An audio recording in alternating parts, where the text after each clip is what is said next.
तो भाई अब आप कितनी लैंग्वेजेस में आप फ्लुएंट हो? फ्लुएंट तो नहीं, चलो कितनी आती हैं? फ्लुएंट तो हिंदी और इंग्लिश ही है, और हरियाणवी तो अगर से काउंट करो तो। इसके अलावा भाई मैं बेसिक स्पेनिश बोल लेता हूँ, और बहुत बेसिक मैं टर्किश बोल लेता हूँ, थोड़ी बहुत मैं जर्मन समझ लेता हूँ, थोड़ी अरेबिक, थोड़ी रशियन। पर कन्वर्सेशन मैं सिर्फ इंग्लिश में ही करता हूँ, किसी से करनी हो तो समझ लेता हूँ, स्पेनिश में कर लेता हूँ, आपने शायद वीडियोज़ में देखा हो, बट कोशिश करता हूँ कि मैं इंग्लिश में ही करूँ, क्योंकि मैं ज़्यादा अच्छे से एक्सप्रेस कर पाता हूँ उसमें। भाई स्पेनिश जब आप बोलते हो बड़ा मजा आता है यार, एक तो आपकी एक्सेंट, और भाई अभी ना रिसेंटली आप जो सेंट्रल अमेरिका वाला बेल्ट कवर कर रहे थे आप, उसमें जब आप वो बोल रहे थे ना स्पेनिश लोगों से भाई मुझे सुन के बड़ा मजा आ रहा था, और हम भी सीख जाते हैं। अमीगो अमीगो, होला, कोमो एस्तास, Gracias. hermano, gracias। मैं घर भी आया ना, जब ट्रिप से लौट के आया तो मेरे पापा मेरे को आते बोले अमीगो। अच्छा भाई आप में मैंने एक वो देखी है, आपको बड़ा थ्रिल आता है कि किसी भी जैसे डेंजरस जगह है, मार काट वाली जगह है, तो आप वो जरूर एक्सप्लोर करते हो, dangerous city, most dangerous city, यहाँ पे ये होता है, यहाँ पे तो, और आप होते अकेले हो। अकेले, हाँ। तो भाई डर वर, भाई डर तो देखो लगता है, सबको लगता है, ह्यूमन टेंडेंसी है, डर सबको लगता है, पर मेरा हमेशा से यूं रहा है कि मैं ना कॉमन जगह नहीं जाना, कन्वेंशनल जगह पे नहीं जाना जिधर हर आदमी जा रहा है। जैसे इंडियंस यूजुअली थाईलैंड चले गए, यूरोप चले गए, मेरा यूँ था कि मैं स्टार्ट ही अलग करूँगा, ऐसी जगह जाऊँगा जिधर कोई जाता ही ना हो। तो तब से ही मैंने अपना ये यूएसपी बना लिया भाई, जो खतरनाक जगह है, जो अनकन्वेंशनल जगह है, वॉर जोन्स है, या जिधर और लोग जाने से डरते हैं, मुझे उधर जाना पसंद है, और उधर जाके मेरे को और ज़्यादा मजा आता है। क्योंकि जैसे सीरिया चला गया मैं, सीरिया कोई नहीं जाएगा, लोग डरते हैं, लेकिन जब मैं सीरिया आया तो उन्होंने देखा अच्छा कोई टूरिस्ट है, इतनी दूर से हमारे देश घूमना है, हमें भी कोई घूमना है, वो इतने खुश हो गए यार। लोग मेरे से पैसे नहीं लेते थे दुकानों पे, बोले नहीं हम आपसे पैसे नहीं ले सकते, आप हमारे जैसी कंट्री में घूमने आए हो। तो वो जो प्यार मिलता है ना लोगों से ऐसी जगह पे जाके, वो भाई अनमैच्ड है, वो कहीं और मिल ही नहीं सकता, इसलिए मेरे को काफ़ी मजा आता है। भाई इसको थोड़ा ना और एग्जांपल की तो तरीके से बात करते हैं। रिसेंटली आप एक कंट्री में गए जहाँ पे आपको लोकल लोग मारने लगे, पत्थर फेंकने लगे, आपको गाली गलौज करने लगे, तो वो एक्सपीरियंस कैसा था? कुछ बताओ उस बारे में। आप हेती की बात कर रहे हो ना शायद? कर रहा हूँ। हाँ। तो हेती भाई जिनको नहीं पता मैं बता देता हूँ, क्योंकि ना आम लोग जो इतना ट्रैवल नहीं करते हैं, मैं नहीं बताता ज्योग्राफी के बारे में, कंट्रीज के बारे में, तो थोड़ा सिंप्लीफाई कर रहा हूँ। हेती एक कंट्री है, नॉर्थ अमेरिका कॉन्टिनेंट में पड़ती है, और नॉर्थ अमेरिका, साउथ अमेरिका, जिसे हम अमेरिकाज भी बोल देते हैं, या फिर वेस्टर्न हेमिस्फेयर, अर्थ को अगर हम बीच में से भाग करें तो एक ईस्ट वाला ईस्टर्न हेमिस्फेयर, वेस्ट वाला वेस्टर्न हेमिस्फेयर। तो अर्थ के जो वेस्ट वाला पार्ट है उसकी सबसे गरीब कंट्री है वो, और सबसे खतरनाक कंट्री भी उसे माना जाता है। बहुत गरीब है, बहुत ज़्यादा वहाँ पे क्राइसिस है, राइट्स है। तो मैं सड़क पे चलने लग रहा था, और चलते चलते एक आदमी पीछे से चिल्लाने लग रहा, काफ़ी देर से, ब्लैक आदमी था और चिल्ला रहा था, और ऐसे किससे हो जाते कई बार। तो मैंने सोचा क्यों उड़ता तीर लेना, क्यों फालतू में किसी से पंगे लेने, क्योंकि मैं फॉरनर हूँ, उनका देश है, वहाँ का लोकल आदमी है। मैं चलता गया, वो पीछे से फिर चिल्लाया जा रहा। मैं अपने आप को रिकॉर्ड कर रहा हूँ, हालांकि रोड्स काफ़ी गंदी है और साफ़ सुथरा नहीं था इतना। वो चिल्लाया जा रहा है, पर 10-15 मिनट होगी, वो मेरे नज़दीक आ गया। तो मुझे लगा कि अब तो फाइट और फ्लाइट वाली सिचुएशन आ गई है, तो लड़ना पड़ेगा, भागना पड़ेगा। तो मैं जैसे चलने लग रहा हूँ, मेरे लेफ्ट साइड में 2 लड़के बैठे थे, एक जीप थी, उस जीप पे 2 तगड़े लड़के बैठे थे, लोकल ही थे, वो भी ब्लैक्स वहीं के, हाइती के। तो वो मेरे को दूर से घूरने लग रहा है, पीछे से मेरे राइट साइड में वो आ रहा है, लेफ्ट साइड में 2 लड़के जीप पे मेरे को घूरने लग रहे हैं, मैं ऐसे चलने लग रहा हूँ। तो मैं अब समझ गया कि हो सकता है ये मिले हुए सारे और ये मेरे पे अटैक करे। वो मेरे को घूर रहे हैं, मैंने फ़ोन जेब में डाल लिया, रिकॉर्डिंग बंद कर दी कि अब कुछ भी हो सकता है। और वैसे से दिल भी मेरा धक धक, मेरा उनसे आई कॉन्टैक्ट दूर से होने लग रहा है। मैं उनके नज़दीक आया, एकदम से उनमें से एक को इंग्लिश आती थी, वो बोला नाइस मसल्स ब्रो। तो मैं समझ गया वो ये मेरी तारीफ करने के लिए देख रहे थे कि ये तो अपनी साइड है, अगर रोड़ा हो भी गया तो अब कोई दिक्कत नहीं है। तो मैं समझ गया अब दिक्कत नहीं है। मैंने उन्हें ओवरटेक करा, चलते चलते मैंने उन्हें थैंक यू बोला, मर्सी बोला, उधर फ्रेंच बोलते हैं और क्रियोल बोलते हैं। तो पीछे से वो फिर भी शांत नहीं, उसने देख लिया 2 इससे बात कर रहे, फिर भी वो नहीं रुका। मैं चलता गया, फिर मैंने कैमरा निकाल के अपनी रिकॉर्डिंग कंटिन्यू रखी। वो पास आया, वो चिल्लाने लग गया मेरे पे।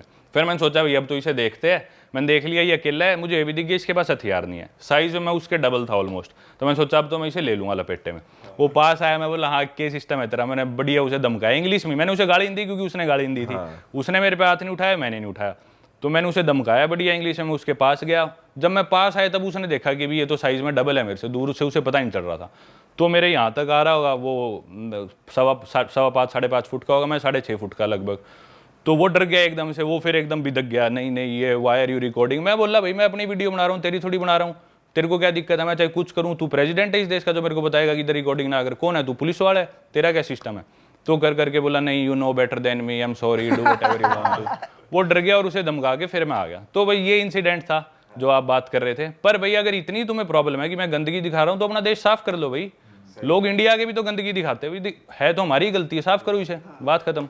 भाई ऐसी बहुत सारी कंट्रीज भी हैं, जैसे आप वहां पर थे तो मैं देख रहा था, जो गवर्नमेंट ही अलाउ नहीं करती कि आप यहाँ फिल्म करो या आप यहाँ पे हमारी कंट्री की नेगेटिव साइड दिखाओ या ऐसे दिखाओ लोगों की हालत कैसी है, क्राइम रेट क्या है, पर आप फिर भी बाज नहीं आते।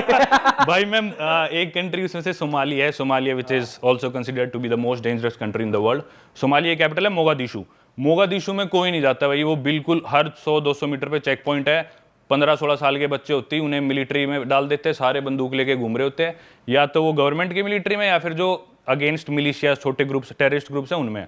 अल शबाब है वहाँ का एक बहुत बड़ा टेररिस्ट ग्रुप, तो सड़क पे ऐसे राइफल से लेके घूम रहे होते हैं। तो उधर जाने की भी एक क्राइटेरिया, आप जा नहीं सकते, सिर्फ तभी जा सकते हो जब आपके पास एक पूरी बुलेट प्रूफ गाड़ी है, आपके पास मिनिमम 2 गार्ड्स है जिनके पास AK-47 है, इसके अलावा आपके पास एक ड्राइवर है, एक टूर गाइड है, 4-5 लोग आपको प्रोटेक्ट करते हुए चलेंगे बुलेट प्रूफ गाड़ी में। उसका एक दिन का खर्चा 30-40 हज़ार रुपये आता है। हाँ। वो होए बाद ही आपको वीज़ा मिल सकता है, उसके बिना आप जा ही नहीं सकते वहाँ पे। तो मैंने 3 दिन का वहाँ पे वो लिया था, काफ़ी महंगा पड़ा मुझे वो ट्रिप। तो जाके मैंने रिकॉर्डिंग करके दिखा दिया भाई ये इनका सिस्टम है, देखो किस तरह बदमाशी चल रही है, खुली है ये वो। तो मैंने मेरी वीडियोस में दिखा दिया। अब लेकिन दुनिया को पता चल गया वहाँ पे इतना क्राइम है, ये वो, लोग डर गए भाई। मैंने तो सच्चाई दिखाई, लोग जाने से डरते हैं। तो उसके बाद से मुझे पता चला है कि रिसेंटली वहाँ पे कोई भी यूट्यूबर या कोई वीडियो बनाने वाला बैंड अब जा नहीं सकता। भाई आपने करवाया ये।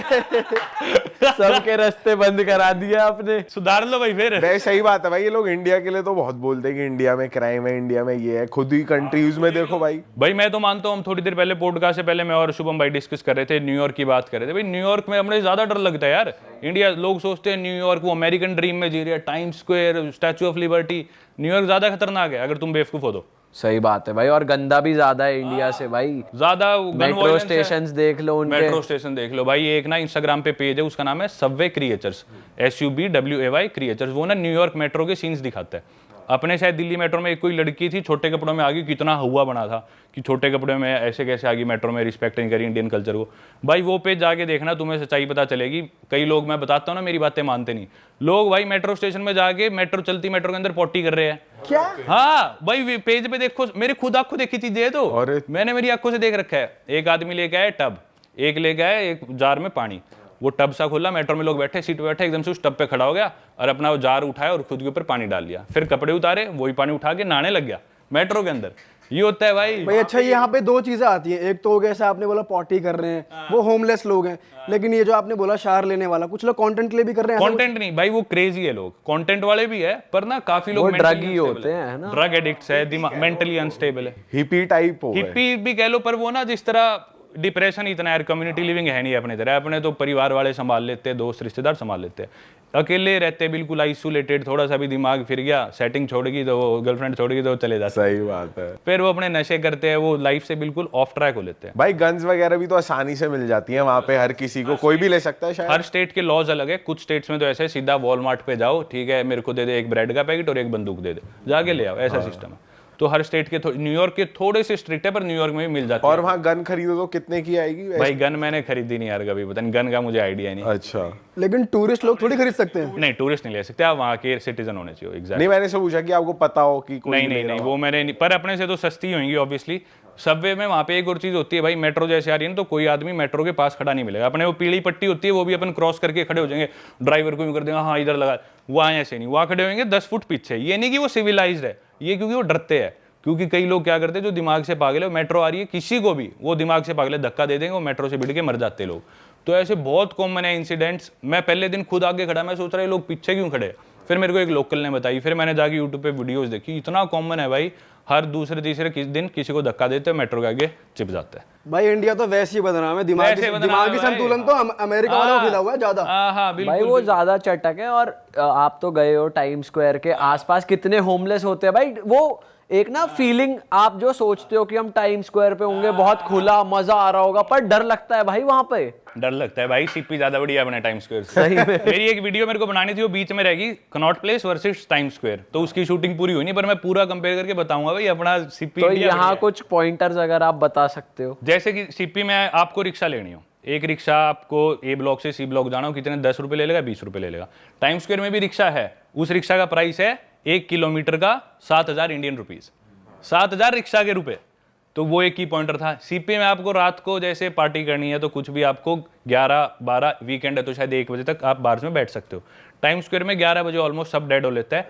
और मेरी खुद आजमाई हुई चीज़ है ये। आपको दारू लेनी हो तो दिल्ली में आप ब्लैक में कहीं से दारू ले लो। हम टाइम स्क्वायर में थे एक बारी, एक मेरा इंडिया से दोस्त आया था, तो वो बोला टाइम स्क्वायर घुमाइयो। इंस्टाग्राम पे हम दोस्त थे, वो भी क्रिएटर था एक, तो मेरे को थोड़ा आइडिया था अमेरिका का, न्यूयॉर्क में ज़्यादा रहा हूँ, तो मैं बोला तुझे आज मैं घुमा के लाता हूँ। तो लेकिन रात को हम गए तो पब्स वगैरह में, एक आयरिश पब था, हमें कहीं एंट्री नहीं मिली क्योंकि हमारे पास फिजिकल आईडी नहीं थी। उन्होंने नया रूल बना दिया, फोन में आईडी नहीं दिखानी, फिजिकल आईडी चाहे आप इंडिया का आधार कार्ड दिखा दो, चाहे नकली हो, बस दिखाना है एक बार। वो हमारे पास थी नहीं, तो हमने सोचा चलो भाई सड़क पे एक बियर ले लेते हैं। 11 बजे के बाद दुनिया की सबसे पॉपुलर कंट्री, दुनिया की सबसे पॉपुलर सिटी न्यूयॉर्क का डाउनटाउन टाइम स्क्वायर, उसके बाद हमें कहीं बियर नहीं मिली, कोई सुपरमार्केट नहीं, कुछ भी नहीं, कहीं बियर ही नहीं मिल रही। तो किस बात की नाइट लाइफ वहां पे? वो बोलते हैं the city that never स्लीप्स, New York के लिए बोलते हैं। सही बात। भाई 11 बजे के बाद किसी दुकान पे जाके या तुम मुझे दारू लेके दिखा दो, ना ब्लैक में ना किसी दुकान में। एंड में एक कोई बार था, उसमें हमने रिक्वेस्ट करके घुसे बिना आईडी के, वो भी 2 सवा 2 बजे बंद हो गया, तो वहां हमने 2-4 बियर पी, जो किया। भाई जैसे आप यही अभी हम जो लैटिन अमेरिका बेल्ट की बात कर रहे थे, वहां का कोई बढ़िया किस्सा हो, आप एल सैल्वाडोर भी गए हो, तो वहां का कोई बढ़िया किस्सा हो, कुछ बताओ यार। भाई बताता हूँ, बढ़िया किस्से यार, हर देश का ही कुछ ना कुछ निकलता है। एल सैल्वाडोर आप लोग नहीं जानते तो सिंप्लीफाई कर देता हूँ इंडियन ऑडियंस के लिए, मतलब जो लोग इतना ज्योग्राफी नहीं जानते। एल सैल्वाडोर भी एक कंट्री है, नॉर्थ अमेरिका कॉन्टिनेंट में पड़ती है, पर उस पार्ट को बोल देते हैं सेंट्रल अमेरिका, है तो वो ऑफिशियली वैसे north America continent. L Salvador भी भाई 3-4 साल पहले तक दुनिया की सबसे खतरनाक कंट्री थी in terms of murder rate. उधर का मर्डर रेट जो है मेरे ख्याल से एक साल में, उनकी पॉपुलेशन है 60 से 65 लाख के बीच में, और शायद 3700 मर्डर्स रजिस्टर होते थे, जो कि अगर हम अपने यूपी की पॉपुलेशन से कंपेयर करें तो यूपी में थे मेरे ख्याल से 6-7 हज़ार मर्डर एक साल के, और यूपी की पॉपुलेशन है 25 करोड़, जो कि है एल सैल्वाडोर की पॉपुलेशन के 40 गुना। और देखा जाए तो एल सैल्वाडोर में डबल थी, सॉरी 3700 यूपी थे, 7000 उधर के थे। तो यूपी में इंडिया में सबसे ज़्यादा मर्डर रेट है, और यूपी से भी डबल उधर है, और यूपी से 25 गुना पॉपुलेशन कम है। तो यूपी से 80 गुना ज़्यादा मर्डर रेट है किसी देश का, तो आप हिसाब लगा लो कितना खतरनाक वो देश है। तो भाई उधर कोई नहीं जाता था, उस कंट्री को सारे स्किप कर देते हैं सेंट्रल अमेरिका में, मतलब इतना ज़्यादा मर्डर रेट है। आम बात है, वहाँ पे बस में चढ़े, गन लेके आगे ढाई मारा, लोगों को लूटा, पैसे लेके चले गए। तो टूरिस्ट डरते हैं, सब लोग डरते हैं, पूरा माफिया है वहाँ पे। 2 गैंग्स है, मारियो 13 मतलब 13, और बारियो सेल्वात्रेचा, ऐसे कुछ नाम है। 2 ये गैंग्स ऑपरेट करती है, इनका गैंग वॉर है, ये ड्रग्स वगैरह कंट्रोल करना है। यूएस जो ड्रग्स जाएंगे, कोकेन मार्केट, सारा उसको लेके और टेरिटरी को लेके लड़ाई है में। अरे वाह, आपने ये वीडियो यहाँ तक देख ली भाई, तुमने हमारी मेहनत सफल कर दिया, तुम ही लोग हो असली रियल हिट। और अगर आपको बहुत मजा आ रहा है ऐसी क्लिप्स में, ऐसी वीडियोस में, तो फटाफट जाइए प्लेलिस्ट पे, बिंज वॉच कीजिए, सारी वीडियोस देख डालो और मौज काटो। That is it. हम मिलेंगे नए पॉडकास्ट में, नए क्लिप में। Till then bye bye, see you, take care, do subscribe.